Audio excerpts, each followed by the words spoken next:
Au-dessus de Tourette-sur-Loup, dans les reliefs qui dominent l'arrière-pays niçois, se trouve une épave d'avion encore visible aujourd'hui.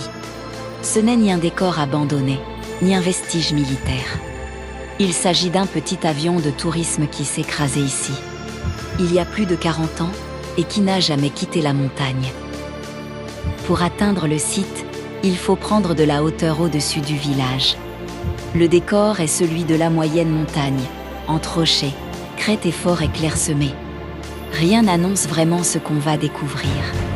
Et c'est justement ce qui rend l'endroit si particulier.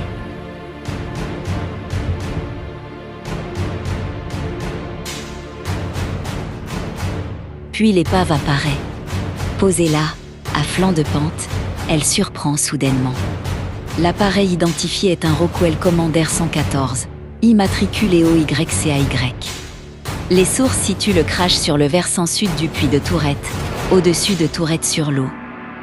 En s'approchant, on distingue mieux les traces du choc et les effets du temps. Le métal est tordu, la structure est ouverte, et la montagne a peu à peu repris possession du lieu. L'appareil est un avion privé monomoteur, immatriculé au Danemark, et âgé d'environ 3 ans au moment de l'accident. La date exacte n'est pas connue, la seule certitude c'est qu'il se soit écrasé au cours de l'été 1980. Selon les sources retrouvées, il n'y avait qu'une seule personne à bord, et aucun décès n'est enregistré. Le pilote a donc survécu. Sur les circonstances exactes du crash, aucun rapport ne permet d'expliquer précisément ce qui s'est passé. Ce qui est documenté, c'est surtout le lieu, l'appareil, et le fait que l'épave soit restée sur place. Aujourd'hui, cette carcasse fait presque partie du décor. Elle est devenue un repère discret pour certains randonneurs, et un lieu de curiosité pour ceux qui aiment les sites insolites. Ce n'est pas un lieu touristique mis en scène. C'est plutôt une trace brute, laissée là, entre histoire aéronautique et mémoire locale. Il faut aussi éviter une confusion.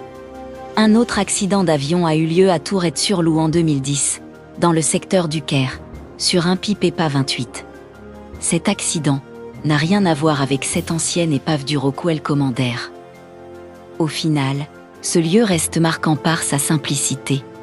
Un avion de tourisme, un crash ancien, un pilote qui aurait survécu, et une épave toujours visible plus de 40 ans après. Sur les hauteurs de Tourette-sur-Loup, cette épave est devenue bien plus qu'une carcasse d'avion, c'est un fragment d'histoire resté accroché à la montagne.